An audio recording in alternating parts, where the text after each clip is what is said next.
Bonjour tout le monde, j'espère que vous allez bien, que vous avez passé une très bonne semaine. Alors aujourd'hui, je voulais discuter avec vous de la démographie. Alors pourquoi? Parce que c'est quand même un petit peu le moteur de la croissance économique. Et je ne sais pas si vous avez remarqué, mais on commence à en parler de plus en plus. Ça commence à être un sujet majeur au sein comment dire, de l'économie. Donc on va discuter un petit peu de tout ça aujourd'hui. Donc déjà, en fait, avant de commencer, ce que j'aimerais mettre en avant, c'est bien évidemment les deux choses qui stimulent la croissance économique, hein. Vous avez dans un premier temps la démographie, donc ça c'est pour la tendance à très long terme, la tendance séculaire qui dure au-delà de bien évidemment 5-10 ans. Et vous avez les tendances à plus court terme qui, elles, sont un peu plus déterminées, stimulées par le crédit. Donc en fait, ce sont vraiment les deux choses qui vont stimuler un petit peu la croissance économique.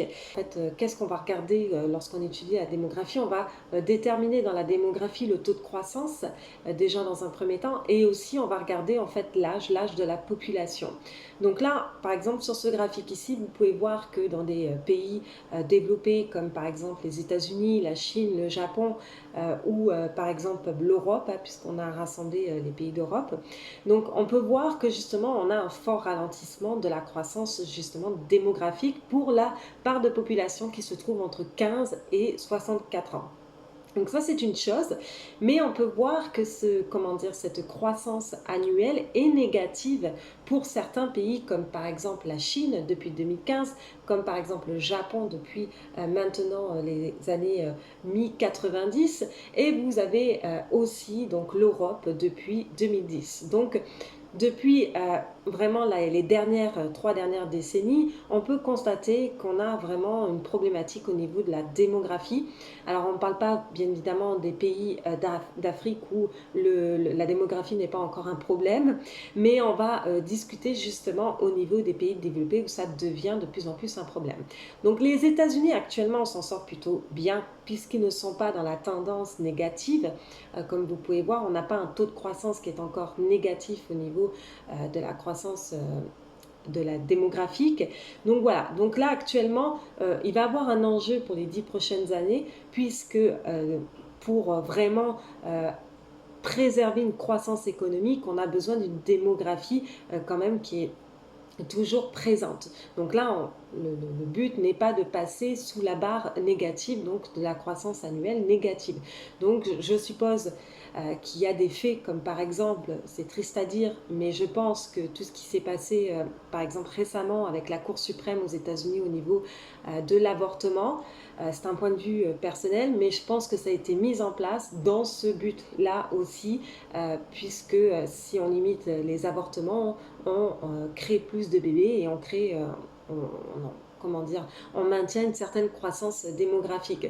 Alors c'est un point de vue personnel, je pense que c'est pour ça que ça a été fait. Moi je suis pas pour forcément, bien évidemment, je vais pas émettre mon opinion politique sur ça, mais je pense qu'ils ont fait ça dans un but démographique. Donc voilà, donc ça c'est à ce niveau-là. Comme la démographie est un élément important de la croissance économique, on peut le voir par exemple que cela a un impact sur la croissance de la force donc du travail. Et vous voyez par exemple, là on avait la période des boomers, donc c'est sûr qu'on avait une force vraiment une croissance de la force du travail qui était quand même assez impressionnante.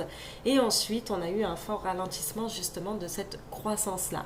Donc ça a un impact bien évidemment sur la croissance économique puisque si la croissance de la force du travail diminue, cela veut dire aussi que le GDP, la croissance du GDP diminue aussi, puisque ça va avec, puisque ça fait partie de la productivité.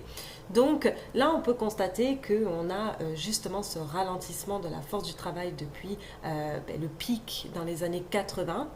Donc c'est pour ça qu'aussi dans les années 70 à 80, l'inflation était stimulée par bien évidemment la démographie, hein, puisqu'il y avait plus de gens qui travaillaient, il y avait plus de consommation, plus de productivité et donc plus de croissance économique. Et là on est dans l'effet inverse, c'est-à-dire qu'on a le phénomène, donc un fort ralentissement de la croissance économique qui est dû justement aussi à une faible croissance de la force du travail qui est une faible croissance aussi de la démographie. Donc on peut voir l'accélération qui s'est passée en 2007-2008 et comme on a eu une forte accélération ici, on a un petit peu substitué en quelque sorte de relever la croissance économique par la démographie, on a substitué par le crédit. C'est pour ça qu'aussi que pendant la crise financière de 2008, on a commencé à imprimer de l'argent et on a créé des nouveaux outils afin de sauver la croissance économique. Puisque là,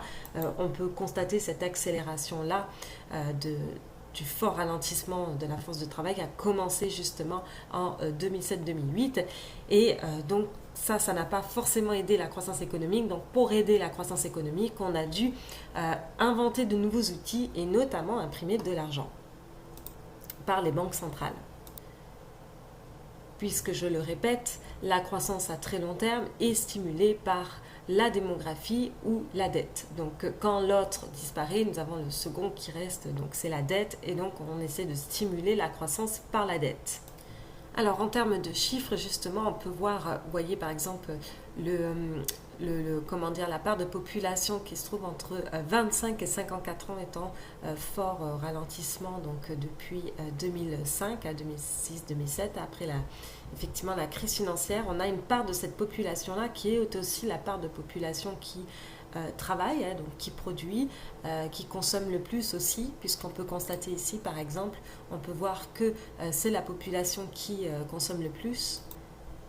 Vous voyez ici, donc entre les 25 et 54 ans, le pic, ce sont les tranches d'âge qui consomment le plus. Donc après 54 ans, on a une baisse donc d'une part de la productivité puisque ces gens-là sont plus proches de la retraite et on a une baisse aussi de la consommation.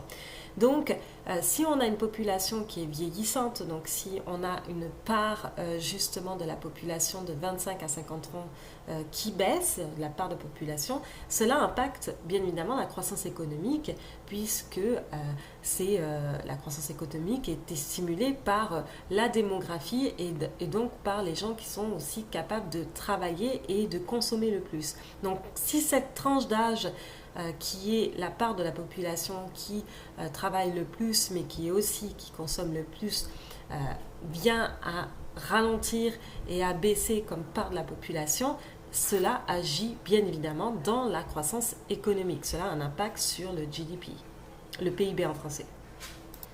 Donc pour revenir, ça c'est quand même un des graphiques les plus importants, je pense, à regarder puisqu'on peut voir les projections jusqu'en 2030 qui vont rester quand même dans des croissances négatives pour tout ce qui est la Chine, l'Europe et le Japon.